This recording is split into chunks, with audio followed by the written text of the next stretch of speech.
If you don't know who Dr. Varma is, he has an ID on him. I do have an ID, yes. You know who he is. It's real. I didn't bring my passport. I'm legit. He is a rheumatologist here in Orange with Bacchus Hospital. He's been there how many years now? 15. 15 years. He'll get it right, yeah. And he's over at the AIM Center. Now called the BOCC and now called Hartford Healthcare. Hartford Healthcare, yes. And he's also the medical director of Bacchus Hospital. So without further ado, happiness. Thank you, guys. So this, just to give you a little background, right? I come here maybe every 6 months, maybe every 4 months. We talked last time, we talked about a couple of illnesses, and then we talked a little bit about loneliness. I think this is sort of an offshoot of that. I think there is so much data on loneliness being just as bad as smoking.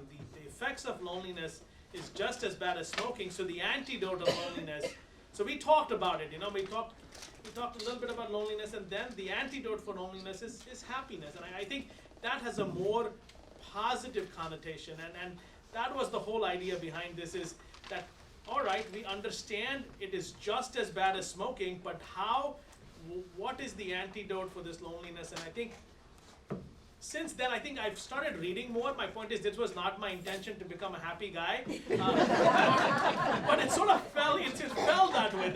That was never the idea. So I was telling somebody, I do rheumatology. I've been doing it for 20 years. It sort of comes naturally, right? You become like you see so many things, you become sort of a semi-expert at that. This is just starting, so if I make errors, please excuse me. That is not the intention. There is no intention to.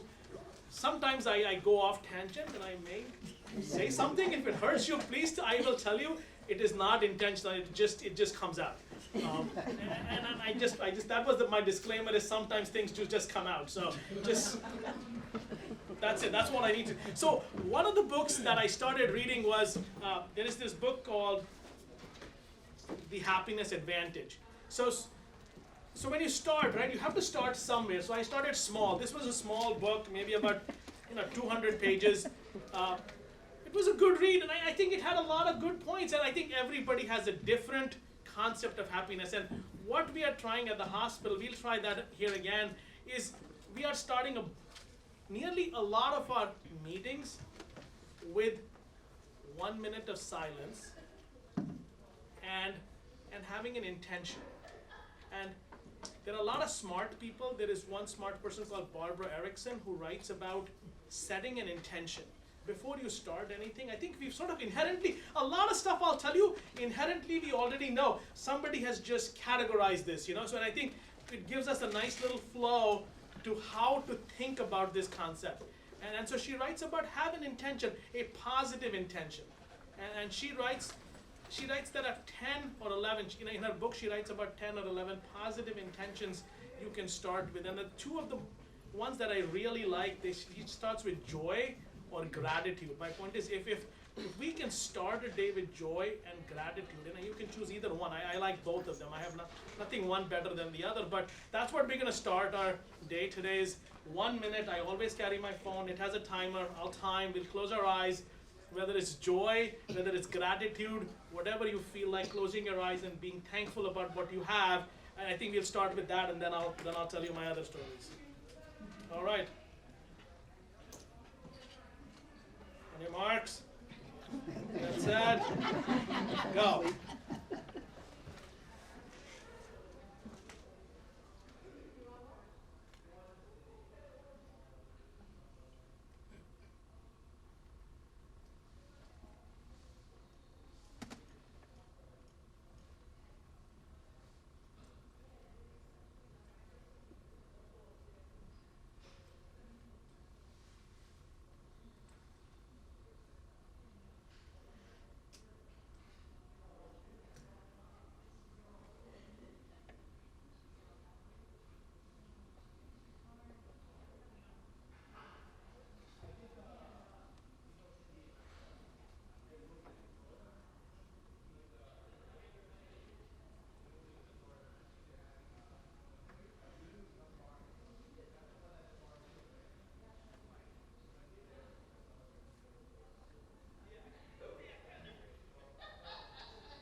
this minute feels long sometimes. If you're not in practice, this minute feels, and it's only a minute. I am not joking. The timer was only for a minute, and so it feels really long. It takes practice, and I think that is one of the things we'll talk about is happiness is practice. It's a habit, and we don't, we have other habits that we cultivate. We all want to cultivate habits, but we do not cultivate a habit of happiness, and I think we miss out, and I think that is what the book is all about, is, how a positive brain will fuel happiness. My point is, it goes both ways. We have these notions that if I do this, I will become happy, and I think most of us are made that way. I think the way we were brought up, or whatever our current brain is, if I get a new car, I will be happy. If I get a new house, or if my kid graduates, whatever else it is, then I will be happy. And I think the whole concept is, how can we be happy, and then this will sort of, not automatically, but with the effort, this will happen, and this is not, the outcome is not happiness, the journey is happiness. And I think that is what some of the tools that the book talks about is, how do you have a journey of happiness rather than having happiness as just as an outcome? Don't make this as the goal. My point is, let the journey be the happiness, and then the outcome is a positive outcome. And all this falls under the concept of positive psychology. And positive psychology was not in big vogue till 1998. A couple of really smart people came out and said, why do we study only unhappiness? We only study, as physicians, as psychologists, all people did was studied unhappiness. Who's depressed, who has mood disorder. That's all that was studied. And then 1998, finally, some smart guy from University of Chicago said, why do we study only this negative stuff? Why don't we study how to make it positive? And then this whole field of positive psychology just blew up, because people realize, just like athletes train and they get better, same thing happened with positive psychology. If you train in positive psychology, your psychology gets better. And if you only train in depression, mood disorders, you will not see the light at the end of the tunnel. And I think that was a big revelation. And then the field of positive psychology over the last 20 years has really sort of given us a very good light into how to make ourselves better, how to make our performance better, so whatever we do, the outcome turns out to be better. They write about happiness leads to success in nearly every domain. No matter what domain you choose, if you start off happy, not saying that if I get there I'll be happy, you will be much better off.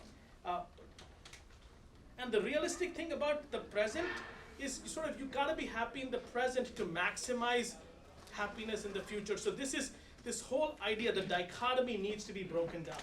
And I think this goes with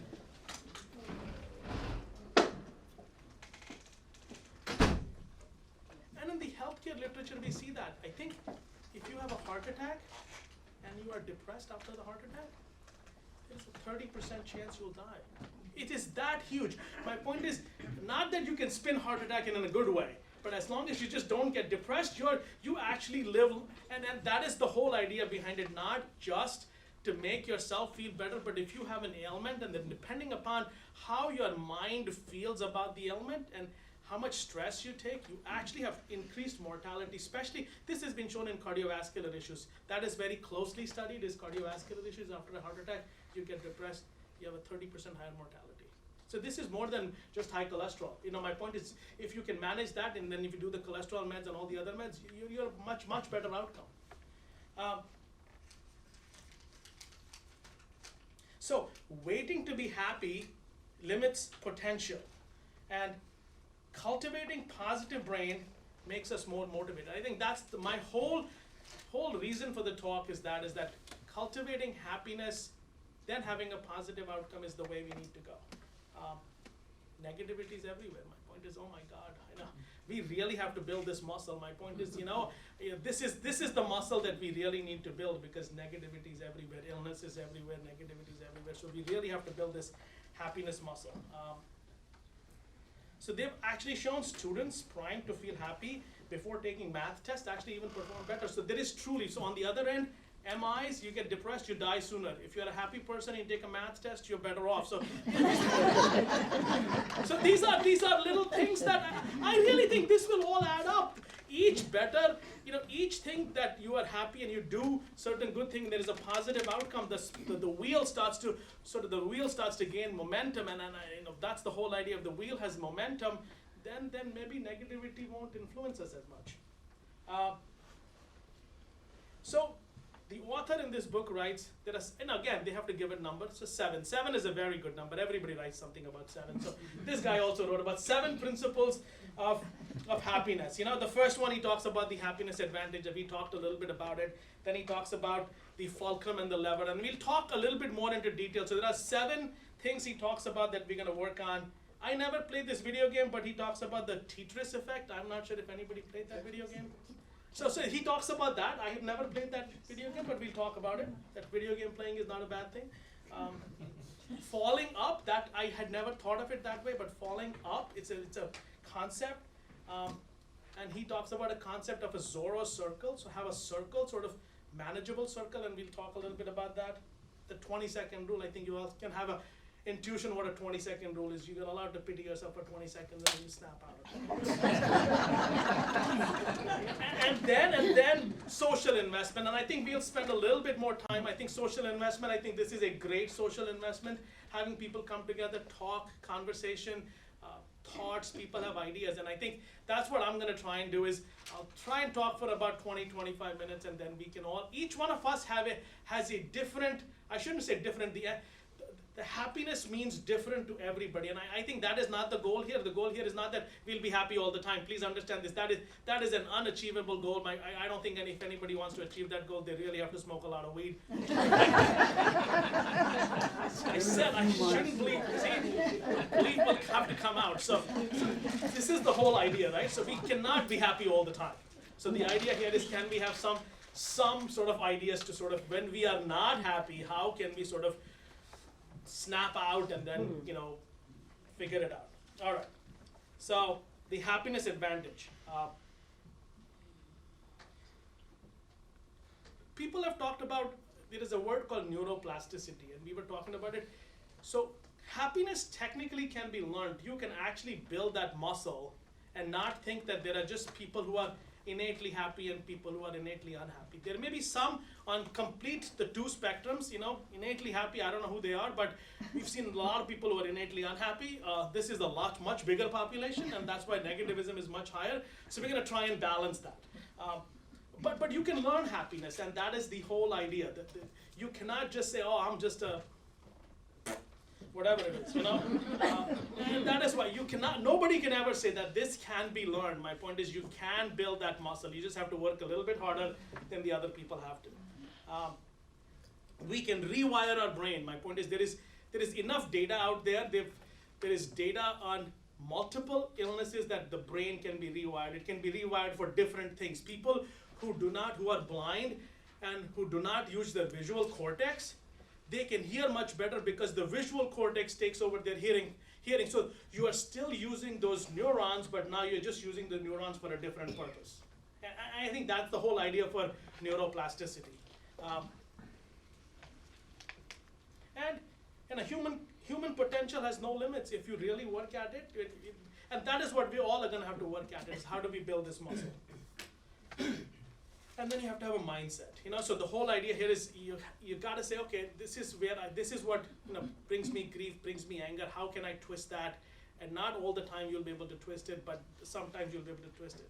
And I was talking about Barbara Erickson, who writes a lot about positivity and positive psychology. So we talked about a little bit about joy, gratitude. So the other ones she talks about is interest. Have an interest in something that then you become good at. That really promotes positivity. Hope. I think that is one. If anybody takes our hope away, oh my God, that is what happens when you have an illness, right? Why do we get depressed? The hope for a second gets completely slashed, because you don't know the outcome. Pride, amusement, inspiration, awe. A lot of people are looking at awe. It's become like the new emotion that a lot of people are studying. I don't know too much about awe, but a lot of people are sort of studying awe. And the final one is love. I think you will see this all the time. People who are loved and who love others, happiness is all around them. And I think that is the key. That is the key to happiness.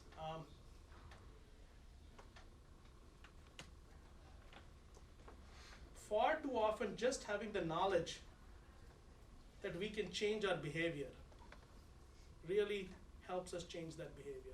So that is what my whole goal is, to say the behavior can be changed. Just that knowledge itself will help change behavior and add happiness. Couple of stories. This is from the book. I have not seen the original data. So Catholic nuns. This was from 1917. So Catholic nuns who joined this particular parish in 1917 started writing their thoughts, right? One of their jobs was to write their thoughts in this book, just whatever thoughts they had. Then, in 2000, a researcher got hold of these books, They were studying, I told you, positive psychology. All of a sudden, there was this huge balloon of positive psychology. So they looked at these books that these nuns had written and coded them, right? So for happiness, whatever else it is. So at the age of 20, right, these nuns were there at the age of 20. The ones that had happy thoughts, right, and compared to the ones that didn't have happy thoughts, lived 10 years longer. So this is not hoopla hoo, like happiness is not like this, da da da da da. It actually has truly positive consequences at the end of. So these nuns lived 10 years longer. Like that's 3,650 days. I was like totally amazed when I read this. I'm like, God, at 20 you gotta be happy. I have 16-year-old kids, man. They are totally unhappy. But I gotta say, some days they're happy, but majority of the time, I hope my kids don't watch this. This is the whole story. So it has really true, tangible events at the end if you can have this happy attitude. Negative emotions will narrow your thoughts. Try and imagine you at a spot when you had negative emotions. It just totally narrows the way we think. That one moment, we can't even think of other options to solve that problem once the negative thought comes in. And completely opposite to that is called the broaden and build theory. And that is, again, what Dr. Barb Erickson writes. If you are happy, you can build on things. Your field of vision is no longer narrow. Your field of vision is broad. And you can actually you can be more creative, you can solve more problems by just being positive and having the happiness. You are able to come up with options that you probably wouldn't have thought. If you had negative thoughts, it just, again, narrows it down significantly. Then you have to figure out, how do I create this happiness advantage? So then he writes 7 things for this one concept of happiness advantage. One we just did. We meditated. To be able to sort of calm these neurons, right? So have the neurons fire at a different level, so when you open up, they have a little bit more different way of firing. Your neurons are firing all the time, whether it's good, bad, ugly. You just allow them to pause. You pause the car, so to restart it and see what other options come up. Find something to look forward to. Anticipation. This will sort of, good, bad, I don't know what drive-through is, but drive-through kills anticipation. You just drive through, you get your thing. There was no anticipation. When a movie used to come out, you used to stand in line for the tickets. Now you order online. There is no anticipation. I don't know if it's good or bad. Please understand this. People at Amazon, 2 days later, the thing comes. You don't have to wait 5 days, 7 days. I don't know. I think it's killing happiness. That's my thing. But my kids love it. They said, order on phone, Dad, it's going to come in 2 days. Commit conscious acts of kindness. I think people should try this. So what sometimes I'll do at the hospital is not again, when I'm standing in line, I don't buy hospital food, but when I buy hospital food, I try to pay for whoever is behind me. Again, not commonly, sometimes I do it. But again, you just do that. The amount of happiness it gives you is 10 times more than the person who you paid for. So infuse positivity into surroundings. I think a lot of us do that. We have pictures of our kids, family. I think this is, again, a very positive. Don't feel well, look at these pictures. A lot of people say now the new thing is dog pictures. Again, you can try dog, cats, whatever. I think there is some data on dog, cats, koalas. I don't know. There is some data coming out. If you have pictures of those, you feel better. I like my kids, even though they are, you know what, I don't know. Exercise, again, that again makes positive sense. We just release good hormones. Spend some money on others. This is, again, the whole same idea of give somebody something, make their day, you will feel better. And again, going back to the fact that, the circle, be good at something that will give you pleasure. Some people like to read, some people coffee, you get up in the morning, you have your first cup of, so those little episodes of happiness build on the day, and if you start your day with that happy moment, you will see it sort of circles around. So that was the first one. So the happiness advantage. So if you do all this, at least the book says, I haven't tried, I'm trying really hard, it's tough, I have to tell you, it's not easy. To even knowing and then doing is completely such a big difference. Knowing, we all read, we all know, and then implementing it. It's just like diet. I tell people, I start a new diet every Monday. It's not changing. 20 pounds do not come off. So I can read as much as I want, but it's not coming off. Then we move to the second one, the fulcrum and the lever. This is the idea of the mindset, right? This is the idea of how do you make that change happen. So now you know happiness has advantages. Whether you do well, you can do your meditation, and then you work through your mindset. If your mindset wants to be happy, you will be happy, and that acts as the fulcrum.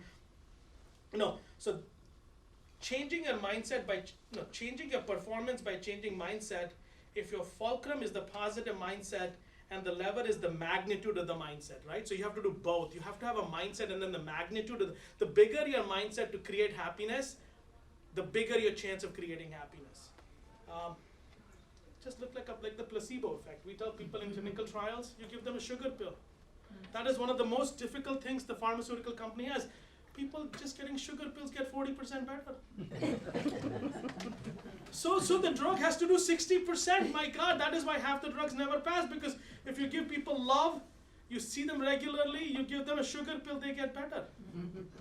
And this is, again, I do rheumatoid arthritis. People have done studies. One of the biggest reasons is rheumatoid arthritis. 35% of people, even their labs get better on placebo. This is how amazing placebo is. Wow. People, again, when you look at data, right, your brain starts to think, my God, how much potential my body has, right? It can be tricked. It can be tricked to create all this good thing by just getting either that sugar pill or getting that shot which has saline in it. It is amazing. So we do not harness, so this is the whole idea. 35% of what we can achieve is just by telling our mind, the mindset that I will get better, or what. Again, in my business, it's all about getting better, right? So I have a little bias. So that is how things work out. Your brain has the potential of actually both ways. It can go both ways. Your brain has the potential of digging you in a hole too. And that is what we all studied for a long time. But the brain has the same capacity of digging your hole and sort of keeping you there. And I think we just have to sort of figure out how to make more placebos around us that give us that extra bump. They talked about job crafting. So again, another story. There were these, in a hotel, there were the maids that were there. Some were told that, when you wear a Fitbit, you do this. This is considered exercise, all right? And then at the end of the day, you just log your steps. Nothing extra. And then the other group was told, not told anything, just, whatever they were doing. What they noticed is the ones that were told that this is exercise actually lost 5 pounds of weight. I keep waiting for my Fitbit, but I didn't buy it yet. But so they actually lost 5 pounds compared to these, and they did nearly the same amount of activity. It is just their whole, the body was feeling better, and whatever change that happens in your hormones just made them actually lose weight. And I think you will notice that is why I'm not saying Weight Watch again. If you go, but my point is, I'm not sure how much the food makes a difference, because there is this monitoring capacity, people do much better. All right, so I've never played this video game, so we move on to the next one. The Tetris effect, all right? So, Tetris, it's a video game. Tetris. Got it? Indians, sorry, just saying. So training your brain to capitalize on possibility, right? This is what we are trying, all we are talking today is training your brain, training your mindset. So what happens is in this video game, shapes fall and you're supposed to arrange them in one line, right? That's what the book says. Line, it disappears. It disappears, Yeah. beautiful. Yeah. So right, so I've never played it, but there is a video game.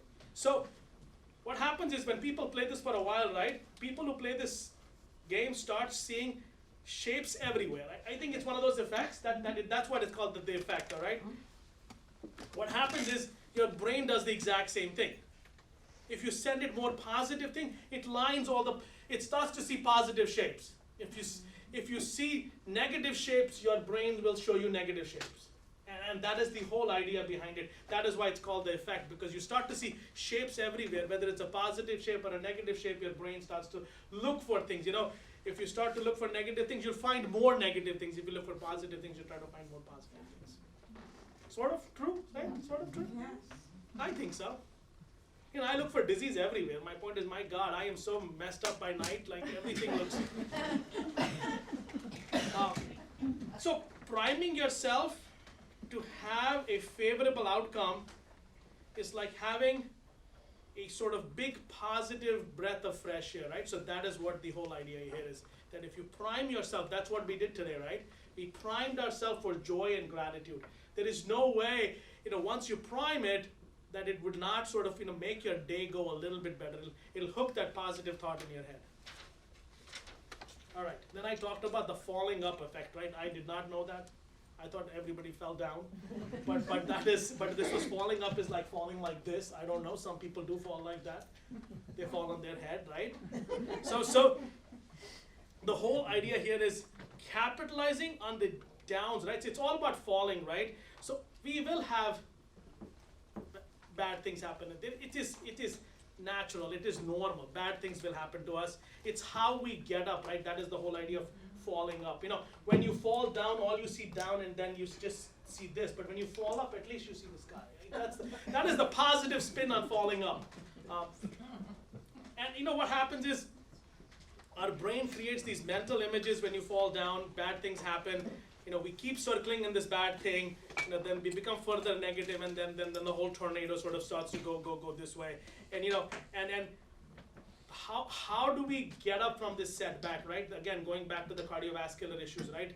Yes, you had a massive MI. Yes, that's a bad thing. Nobody says having a heart attack is a good thing.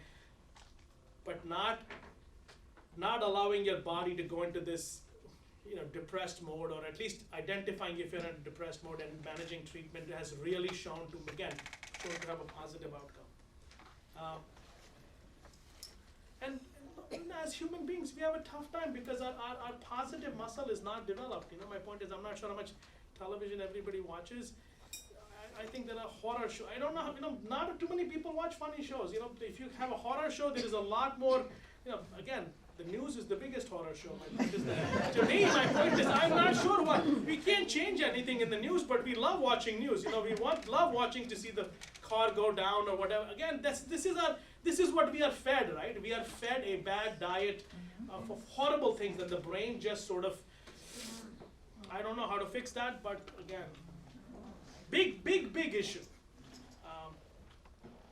And again, that is why stepping away, meditating, again, to allow those neurons to not fire in the negative way, right? We are so primed, no matter what time you turn the television on, they know what sells. Negativity sells. Positivity doesn't sell. Watching somebody do meditation for half hour is not selling. It's really not selling. I tried, it's not selling. 1 minute, right? 1 minute was long. Try 2 minutes. It's really long. Try 5 minutes. It's like an eternity. But I am not joking. That is what happens, and it's a muscle. You gotta build it. How many thoughts came into your head in that 1 minute? How much gratitude was there versus how much thoughts? I think the ratio was 45% were thoughts, 15 seconds was gratitude. I'm not joking. That's what was happening in most people's brain. Because it's a trained muscle. You have to train it. And sometimes a trainer helps. My point is, that is when people go to the retreats, right? So if you have a physical trainer, right? I'm not sure how many of you have trainers, but and within half hour, they are able to get you to do more exercise than you would have done in 5 hours. And I think that's the same thing that people are talking about, having a trainer sort of, if you choose that path to make you happy, right, get a trainer. The next one is number 5 is the Zorro circle, right? So limiting your focus to small, right? Everybody tells us to think broad, but the whole idea is, can we really think broad? We should think broad, we should allow our brain, but what is doable, right? So there are again a lot of theories. When mankind was sort of made, we were, as we grew, tribalism. There is this word tribalism. We knew 150 people really well because that was our tribe. You knew everything about those 150 people. As the world became more complex, more connected, everything got lost. Our brain just cannot handle more than 150 people. That is too TMI, too much information, right? The brain just says, I do not want to know about this, but you have access to it now, so you get to know it. And that is why there is a lot of loss of this effect, and that is why sort of creating this little circle that is manageable, and then sort of branching out with positivity out of that is sort of what the book talks about. So keep a sort of a focused area and then sort of branch out. Don't think that this is a solvable issue. And then the 20-second rule. Again, I think this is we all get trapped, man. We go into that negative cycle and the cycle just picks up speed. And how do we snap out within 20 seconds, say, you know what, I'm allowed to do this for 20 seconds, and then you move out of that. It's one of the hardest things that we'll see that we can help each other out. And again, we are bundles of habit, and if once that cycle picks up, it's very difficult to break. And if you find yourself there, just somehow figure out how to get out of it. And this is where they talk about, we talk about cells that fire together, right? If all the negative cells are firing together, they're just going to take you this way. You have to have a sort of an off switch. All right. And then the last one is social investment. I think I cannot stress social investment compared to all, if that is in place and you have the mindset is there, I think all the others sort of fall nicely into place. If you do not have social investment, all the stuff that I talked about, it's useless. So social support is the greatest asset that a person can have. And when we encounter unexpected challenges or threats, the only way to save ourselves is to hold tight to the people around us and not to let go. It's hard work. We don't like everybody.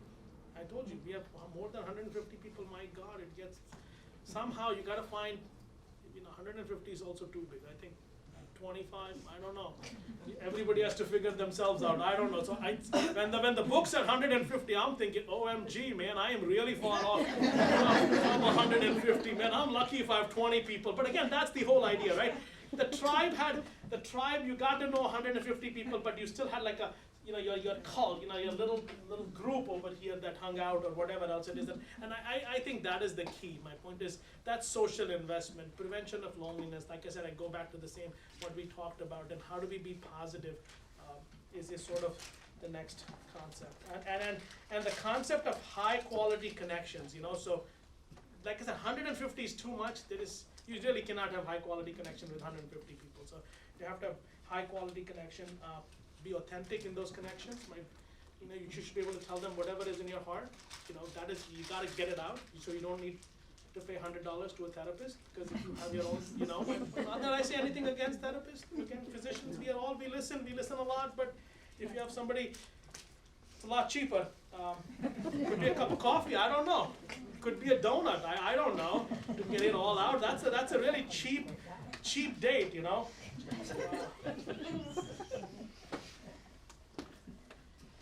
So, any point of contact with another person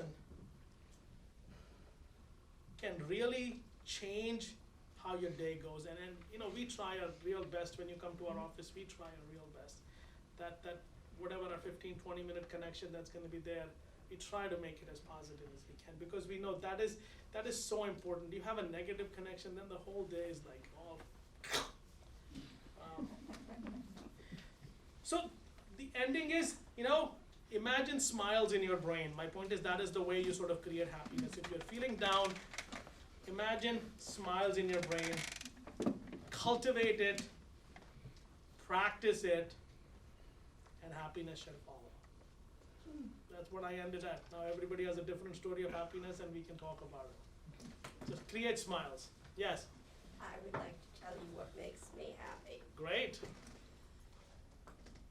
I believe as I get older and I see more of my friends passing away, that our time on earth is short, and we need to tell people what we really believe. sometimes I call my children and I'll say to them, this, and my friends, this is your mother, Mary Sunshine. I'm just calling to tell you how much I love you and how important you are to me. I try very hard to say what I feel to people. And if somebody does something and it makes an impression on me, I try to connect with them. I just finished reading a book, and the woman is a local author, and I wanted to meet with her because I felt so connected to her that I actually called. She and I had a 4-hour lunch, and she inspired me so much. But you have to make the effort. You have to have the To mindset. do Yes, that. you gotta get up and do it. And it is the little things. Yes. My joy in the morning, I live in a mobile home, and my window overlooks this beautiful meadow. And my favorite thing is to get my hot cup of coffee and watch the squirrels try to find nuts and acorns and the deer in the meadow, and just enjoy that cup of coffee and plan my day and think about all the good things that I have to look forward to. What a great start to the day. That's, What a great start to the day. No, that is the goal. that's my life right now. That's a great goal. And I was at the doctor's yesterday, and my lung doctor, I've had this for 20 years, and she told me that I am living well past my possibilities. So I know happiness does make you live longer. Completely, absolutely. Yes. I wanted to talk about toxic people. Ooh, that's a touchy topic. You sure you want to bring it up? I may explode. Well, it's amazing group dynamics. I mean, I've been to meetings, whether it's a club meeting, business meeting, or just social meetings, and if you know, you could be in a great mood, I'm happy or whatever, and then but everyone's a Debbie Downer, okay, and or you know, or instead of positive criticism, it's all critical criticism, or likewise, I don't want to say friends, I have acquaintances that the minute I see them, I don't want to be rude and avoid them, but I know that if I'm going to be talking with them for any period of time, they're like energy suckers. They are. By the time I'm done, I feel like I'm totally gone because all the negative stuff that they tell me and so I guess the point I'm trying to make is if you want to be happy, I guess you need to have your radar and sonar up to determine who these toxic people are or who are negative energy suckers that are going to make your life miserable. And I think, no matter who you read, right, you will not be able to change them, right? This point is so well taken. Even in the book, that's what it talks about, the Zorro effect, the circle effect. How do you sort of not have other people, you are trying to create this oasis, right? You're trying to create this temple, you're trying to create this island of happiness. And there are other people that are not going to let you create. For some reason, they just do not like the idea you can be happy, and they see that difference, and what they want to do is their negative charge wants to overpower your positive charge, and I think what happens is the positive charge people just do not have the negativity in them to say, God bless you, you know what, you're sucking my energy. No, I really think this is if the positive charge people had the saying that, you know what, I don't know how to create that. I think that I'll look at a book next time we'll talk about toxic people. Yes. Sandy, our group had what they call ballroom dancing. Yeah. Everybody went in there kind of like, for the next hour and a half, 2 hours, they laughed, they had fun, they danced, they had physical therapy on the low side, and they were positive when they came out. A couple of them couldn't because they weren't able to because of illness, but they were so positive when they got out of that. They were laughing. Yes. Great. It was exercise, but Yeah. low key. Low but they key. were- Nobody was wrong. Everything you did was your own pace. And some of the people that are here went to it, and everybody is smiling. Just to add to that, right, if you dance, again, I don't know, this is data, if you dance, slows your Alzheimer's. So if everybody dances, man, your memory is gonna be sharp, all happy thoughts, so I think they should be more dancing. Yes, You're safe. yes, Okay, so I have a conflict. Myself and a good friend of mine who lives in California, we both lost our husbands within a very short period of time. I've always been very busy, and I've just gotten up and just kept moving, okay? When I talk to her, I'm noticing, and I wanna go visit her, cause I think, cause we're friends, but I notice more drinking at night, and and she tells me that she goes to places that only her husband and her went to, she doesn't have her own place, which I guess could be company, and she brings her picture of her husband to sit next to her on a chair.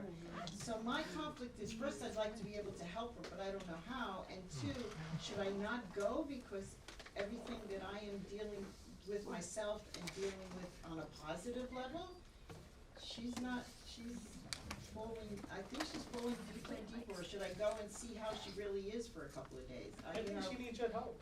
Mhm. I think you are the only probably She won't one, come here. yeah, you are the only probably one who knows her this well and be able to say that I'm going through the same thing. X amount is grief, alright? There is normal grief, right? And then there is pathological grief, right? As a physician, right? What do we try to figure out, right? There is normal things and then there is as a physician, that's how I'm trained to think, right? So there is normal grief and then there is pathological grief, but pathological grief So we you don't need help. think that she'll drag me down, that She I'm? probably will. She will suck some energy out of you. The question is how good of a friend. No, she's gonna suck a lot of energy out of you. The question is how much you bring up a good point. We just talked. How much juice do you have, right? The question is, how much. Well, I can come home, I guess, and rebuild again. Yeah, so that's what you have to. So from your standpoint of view, as a friend, help, and then. Second question, you can just have to answer yourself, how much can I take, right? Or think of it in terms of, in the end, we are in the US, everything is money, right? How much money can I technically, or how much value can I offer her, and after that I feel depleted, and I think that will answer your question. There's a difference between grief and mourning. Sure. So, and no two people are gonna Right. be, she's Yeah, in a this is different scary. place than you are. And You- then it could be you see that. pathological. My point is that as a physician, again, I was just thinking purely as a physician, right? At some point, you need both psychological help and maybe but again, please understand this, I'm a doctor, so I have to give you the story. No, I At understand. what point is that point where you now need, who can tell her that this is pathological and then, or this is too much, and then you should maybe consider this, that's it. I'm Yes. just saying, this is how I'm dealing Yeah. with it, but you're not getting any better. Better, so please, I think your advice, just being there and just, maybe she's waiting for somebody to, nudge her, we don't use the word push anymore, nudge her to get help. And you may be the person who could have just nudged her to get help. Yes, Yesterday, I was just talking about something like this with my oncologist, and I told him that I come here with these great people for happiness. So if you see Dr. Kapoor, you tell him what a wonderful, happy group of people. I think this is a great happy group of, just the whole effort to come together, right? I will tell you, effort to come together is not easy. People have to take that initiative. You could very well be at home and watching, I don't know what, MSNBC, CNBC, I don't know what. But again, whatever it be. But this is effort. This is trying to work on your health, right? You could easily be watching, spending hours on Netflix. I don't know. God, Netflix, my kids watch OMG. Netflix they watch. You want to hear a statistic? I don't know how many of you have watched the show called The Office. Yes, You know how many times that show has been watched? How many hours since it went on Netflix? I'm MASH. I watch MASH Yeah, over. but watch. Just imagine how many hours people have spent all over the world watching. Is it that good? I don't know about how good it. I like No, MASH. but people. It's a. People have watched 36 billion hours. 36 billion hours of Netflix. Imagine how many problems people could have sorted out in 36 billion hours. So this is what I meant. This is true effort. My point is so much easier to just turn Office on, laugh at whatever the guy's name is, or blah, blah, blah. But this is effort. Yeah. Yes. I have two things that I have been doing that sort of fit into what you were saying, so it's kind of nice to hear. One is, my friends all have very strong political feelings, as a lot of us are experiencing. And so whenever someone asks me, you know, do you want to come to this meeting, do you want to go do this?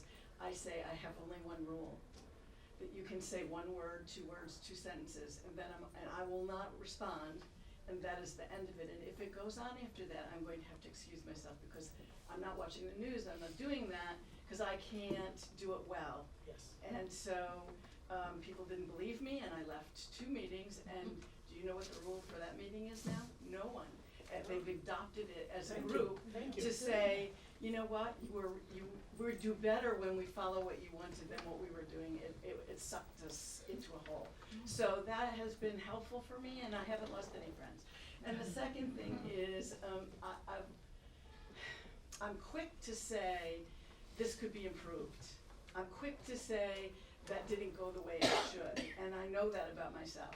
So what I've been trying to do is, anyone who serves me in some way, whether it's in a restaurant or a service person or whatever, if they truly do at least exactly what's expected, I say thank you very much, I appreciate that.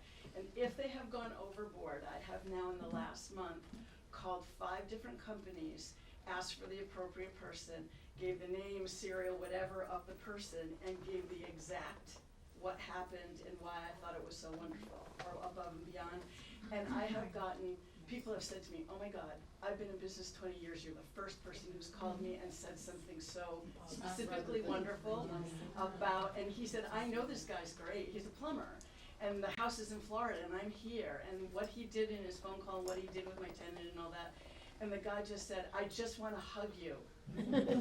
I mean, you know, and this guy was an old crotchety guy when I called to make the appointment, so it was like, I felt, I mean, all day long, I felt like that was so worth it, why didn't you do that more? You give thanks, right? You don't have to buy somebody a drink. You know, you can just very simple gratitude, right? Say thank you. You know, again, we forget, you know, there is a thing hanging in my office, you know, what they taught you in kindergarten, it still holds true. My point is, I have a huge big thing that says what they taught you in kindergarten still holds true. There's a very good book written on it, but there is a huge poster that says what they taught you in kindergarten is amazing. Everything you learned in kindergarten. Everything you learn in kindergarten is, you know, what the book, yeah. Yes. It was interesting what she said, because I have found that politics seems to come into everything, whether you want it to be or not. And I'm very political, but I don't want to go into conversations with people that are just gonna be that are gonna upset me.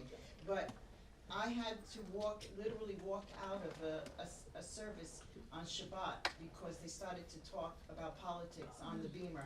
And I stood up and I says, you're ruining my Shabbat. I came in here to do my spiritual and to let everything else go, and you just brought all the crap into service. And I stood up and left.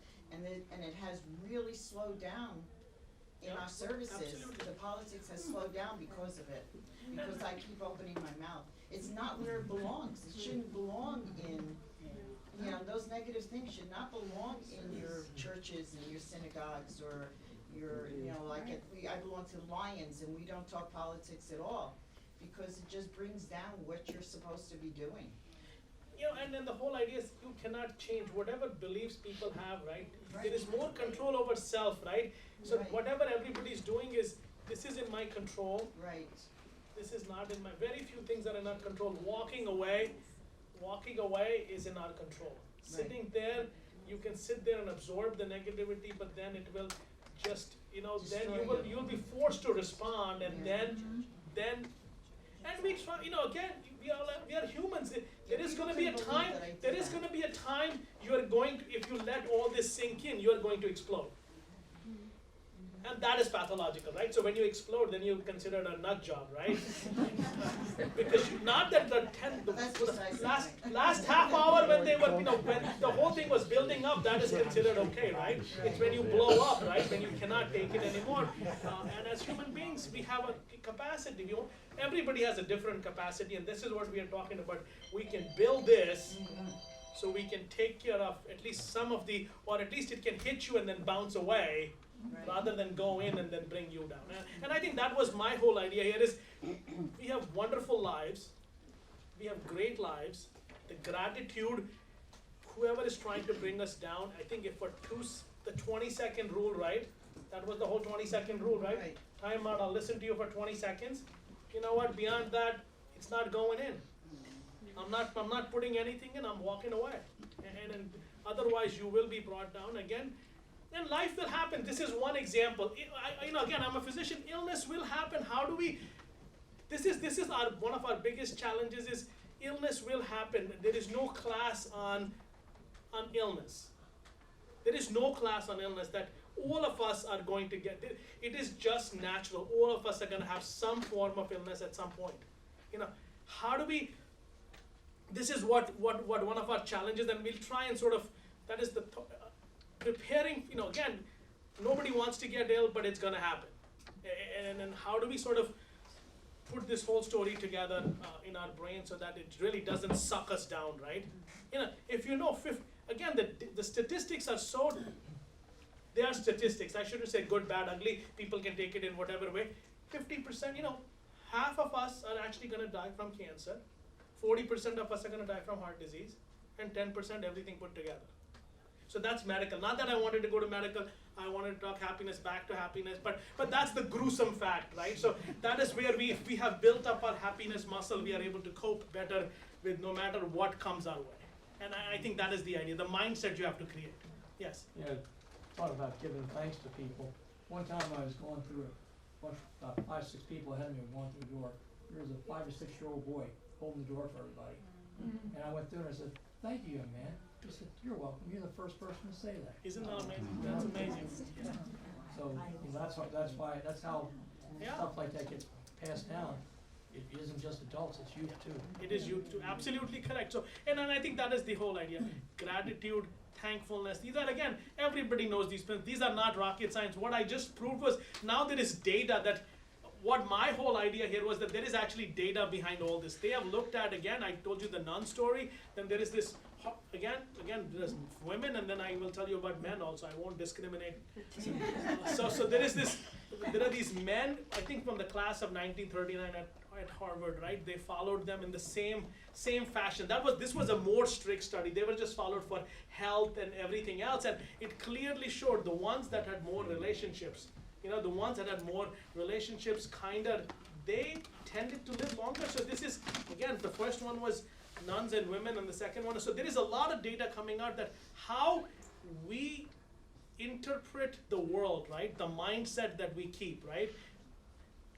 What a positive influence that has. My point is, oh my God, anybody can raise their voice. It's become the complete opposite. Anybody can raise their voice, but not to raise your voice and making that 20-second rule and walking away will actually make you live longer.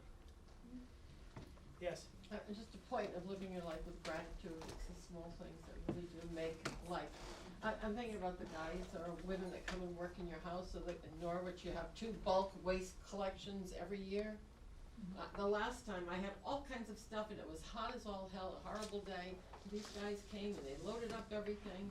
And I made sure I ran out there and I gave them each a cold drink and said thank you. And they said, no one has ever done that. Isn't that how sad it is? And I thought, that made me want to cry. That is ridiculous that people cannot take time to show appreciation and say thank you. And sometimes, sometimes people think they're better than other people for what they Really? do. And we're all in the same game. We're in the same Made boat. of the same In the same boat. stuff. We just have a different seat today. Somebody else will take our seat tomorrow. Absolutely. Yeah. One thing I'd like to ask Ken, I don't want to put you on the spot, Ken Lamont. When you do theater, and you have brand new actors come in, how does everybody get along? Is there happiness there? Is there happiness in your production? If the play works well, there's happiness. As a director, I'm just the guy that spent 35 years teaching. And the actors are just like the kids. You have to establish a rapport of friendliness, of happiness, of kindness. When you do, it works well. It's magic. Yeah. It's magic. Once Yeah, it really is. It everybody's really happy, is. right? That the room has true magic then. And I think that is what happens. People dance, they become happy, then there is magic, right? A communication that happens, thank you that happens. That is that magical moment for that microsecond, right? Now you made their day, they're gonna make somebody else's day. And Well, as you well know, I'm the most famous person in Norwich for 2 weeks. I'm celebrating my 50th anniversary of directing plays. And I've directed 43 plays. The one that I'm doing this weekend may be the best of all. It's just, everything has worked. That's The amazing. actors have been just great. It's just been really, really, and when that happens, you can't, it's magic. Because you can't plan on it, but man, when it works, it's like smoking a ton of weed. There you go. It's on video, but It's called The Outsider. It's another Congregational Church Friday night. He's bringing There's happiness. a bestseller book that a while ago from the Boys in the Boat about looked about the young men and their rowing and Right next to and when they went to the City Hall. Olympics after they went through all these trials and errors Yeah. and how they beat Nazi Germany's team in 1936. Boy, that is really a powerful story. but this is so that's the idea, Pardon me? right? No, it's called The Boys in the Boat. Outsider is his play. This is quite outside. Yeah, see, I'm listening. I can listen a little bit. See, the vision is going, but the hearing is okay. No, but that is. Yeah, no, I know. I'm waiting.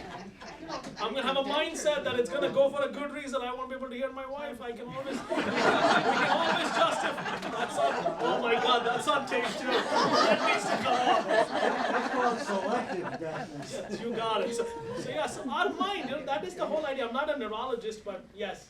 Dr. Varma, you've done something that I think is an important thing. You mentioned it when you first started saying, I knew nothing about happiness, so I read a book and I'm going to be talking about it. Find something new, find something Yeah. that is of interest to you. Teach it to somebody else, share it with somebody else, and I give you great kudos for finding, admitting that you knew nothing. And that's the goal here, right? This, I think I learned so much. My point is, I know you learn so much when you try to learn a new concept. It really gets those neurons over there thinking, my God, all day I think about is this. Maybe, a little change will help me, present the way I present illness, right? That is the whole idea. I see illness, and then we need to be able to present illness in such a way that we don't have a good, we try our best. It's all trial and error. Nobody has come out and said this is the best way. You feel, in the office, you actually feel. Again, you probably guys all feel. You feel the energy. My point is, and you try to respond. Bless you, and you try to respond, try to do your best, and that is what we What all will are. you do And the that next great semester? shirt. Thank you. Yeah. What's Yes. the next semester? I don't know. We'll talk. We'll come up with a different topic. So there is a lot of people. So again, we talked about loneliness, right? And then we talked a little bit about posture, right? So this is how we are starting to really. How do we maximize our life, right? Remember, I don't know how many were there. So this is called the Wonder Woman posture, right? So we talked. So this really changes the way. So if you stand like a Wonder Woman, my point is, it really changes the way the brain thinks. And there is data on. Again, I'm not sure how many of us are going to go for. I'm not going to interview for any more jobs, but if you do interview for a job, they say sit with your arms like really stretched out. Your chance of getting that job. So there are people are really looking at the simple things like smile. So people have held pencil right before you go for an interview. One of these you may do. So people, we are all trying to be our best, right? That is, you said we are here for a finite. 100 years is not, it's not a long time. It's like, bam, like it's like a little, and we are all trying to get the best 100 that we have. We are trying, and I think that is what my goal is, to see how we can all. So it's supposed to be like a movement, right? There is such a negative movement, right? So this is when I was reading this book.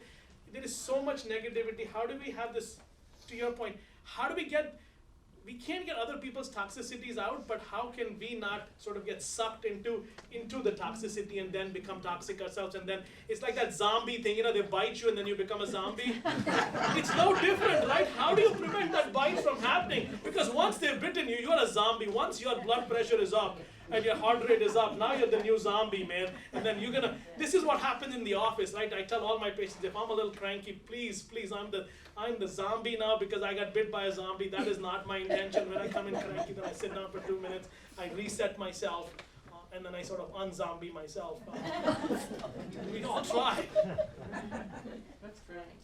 Yes. Is there research with the young people, because they spend so much time, mostly, unfortunately, my grandchildren are not allowed to do this, but on their computer and their phone, where they're not communicating with any other person, and of course, a lot of this stuff is negative.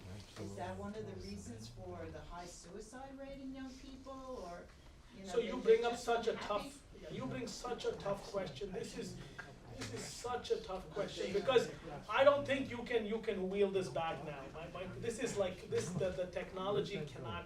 It's gonna suck us in and in and in. Well, I know my grandchildren are only allowed a certain amount. Yes. Parents can try, but the moment they turn 18, right? The moment they turn 18, they are Yeah, well, that's true. They are independent agents. We have hope until they're 18. They're independent agents, and I don't know. If they are on it, there is a problem. If they're on it, that's a problem, because then they are sort of, then they can't communicate with their friends technically. So the technology is good and bad. Again, going back to the same story, the mindset you take to the technology is probably what the most important thing is. Well, I know there is some mindset, some data about TV and the constant watching and how the brain doesn't even move. It should. It There's is no like count. this is what I was saying. Flat brain. 35 billion hours of office. It sucks you in. My point is, it totally no positive effect. You sit on the couch. There is no endorphins coming out. Right. You're sitting on the couch. My God, this is the new definition of enjoyment. We've changed the definition of enjoyment. This is the new definition of enjoyment. All we are all trying to do is rebring the definition of the old definition of You say enjoyment. the brain waves are like zero. Zero, because you're literally zero, because you really don't. You want an external agent to amuse you, right? You are not making any effort to. We talked about getting amused is sort of a positive thing, but you are putting in zero effort. Right. So what's gonna happen? So with the young people, because they're on this, and I like my phone too, but not like they are. They just never get off of it. They don't even talk to anyone to make anything positive of their life. So if we go down this hole, right? I have a couple of thoughts, right? Facebook. I'm not sorry. It's on video. I'm gonna zip it. They have. At least in the last I read, 200 psychologists on their staff to see how to make it more. Money. Yeah, so this is what I'm saying. So my point is. The kids aren't on Facebook anymore. They're on something else. It's only the old people. that are on No, but Instagram is owned by Facebook, so it's sorry, so this is so this is our challenge, right? So no matter who's over here, the parent company is one of the big fives. But TV does that too, because they say there's subliminal stuff on it, so they.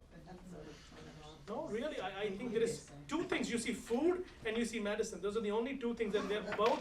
No, if you really look at ads, right, it's either food or it's medicine. And I have to tell you, I think everybody has psoriasis. Everybody has psoriasis. Do you see how many ads for psoriasis there is? I thought the whole country had psoriasis. It's only 4 million people. There are 4 million people who have psoriasis, but it looks like the whole country. That's the disease I want.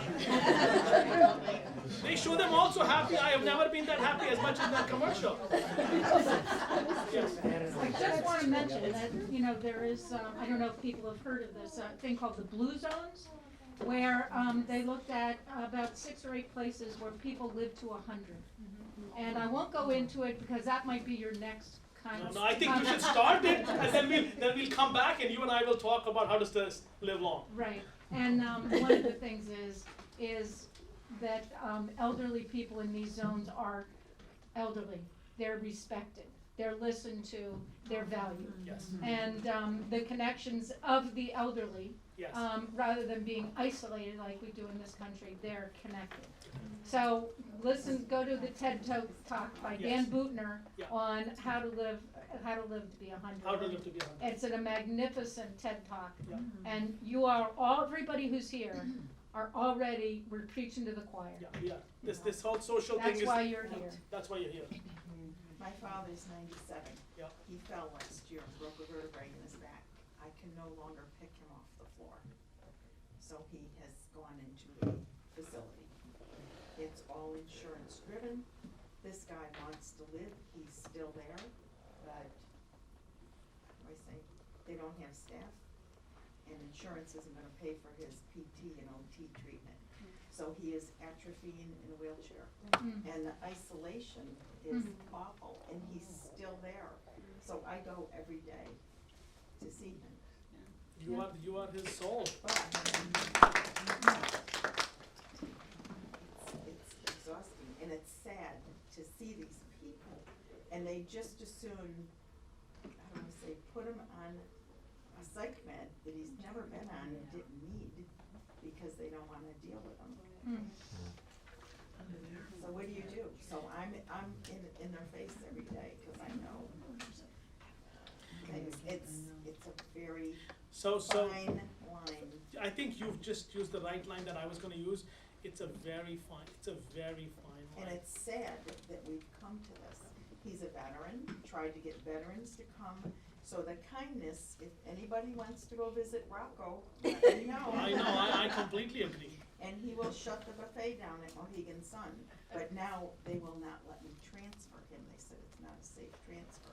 I mean, the guy would love to go out to McDonald's for an ice cream, you know, just something.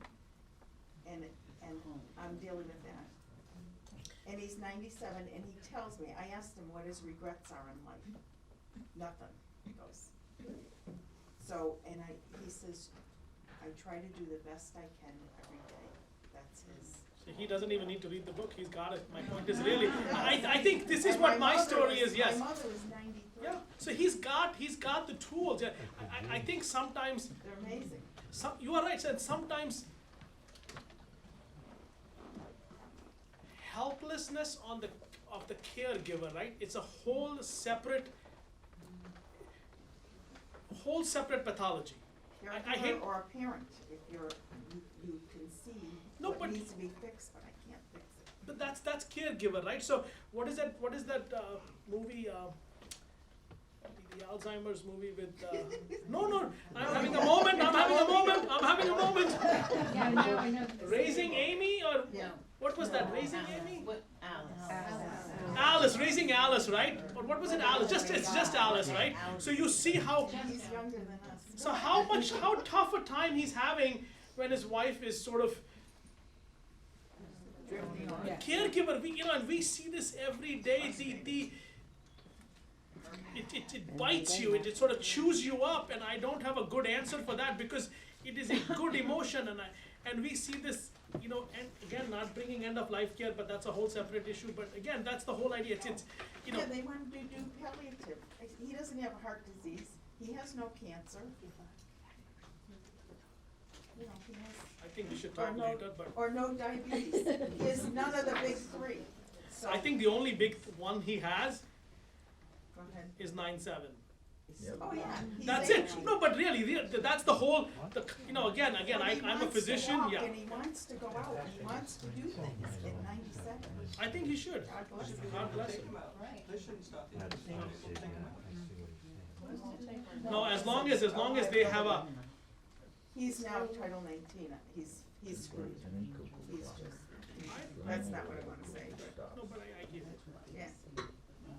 Yes. He's trapped. Yesterday, I went to visit my husband's sister, who is the surviving sibling, 5 siblings. She had a stroke when she became 62. And her husband has been her caregiver for 4.5 years. And the last time I saw her was probably 3 years ago, maybe more. The difference in her husband as being a caregiver,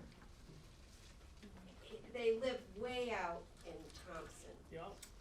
And he's there with her all he does all the cooking, all the cleaning. She can't do anything but sit in a chair. And he is so drained.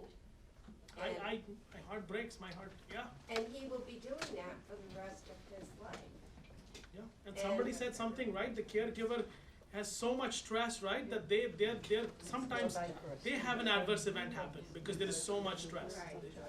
We're getting Yeah. off the happiness. No, but no, really. It's the joy of partnership is gone, right? The joy, the joy that was there, right? The spark, the magic that was there.